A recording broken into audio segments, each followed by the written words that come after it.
Des de l'aparició de la primera Bíblia impresa per Gutenberg el 1455, les edicions en llengües vernacles mostraren l'esforç per ampliar l'accés al text sagrat.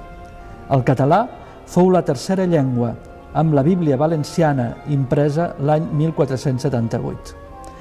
Però l'Església recelava d'aquestes iniciatives i després d'esclatar el conflicte religiós va prohibir l'edició íntegra de la Bíblia en llengua vernacla. Al món protestant, en canvi, les traduccions de la Bíblia s'estenien arreu acompanyades sovint d'imatges.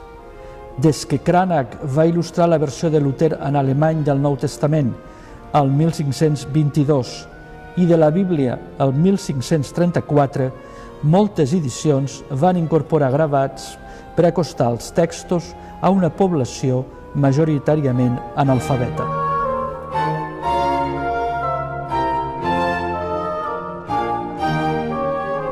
Els artistes d'època moderna van elaborar obres per als seus mecenes, tant catòlics com reformistes, perquè treballaven per encàrrec.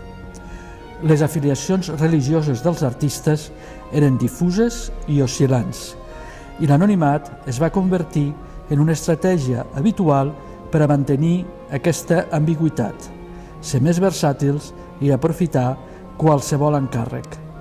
Molts gravadors i impressors van proporcionar obres indistintament a les faccions oposades.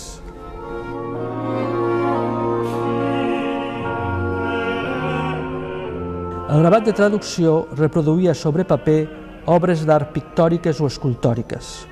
Gravadors com Marco Antonio Raimondi van difondre pintures d'artistes com ara Rafael i van contribuir a estendre el Renaixement per tota Europa.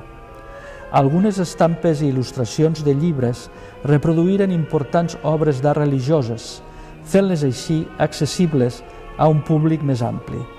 La influència que l'estampa va tenir en el procés creatiu d'altres arts visuals, com pintors, escultors, ceramistes o argenters, va incrementar el valor com a model quasi normatiu d'algunes d'aquestes representacions.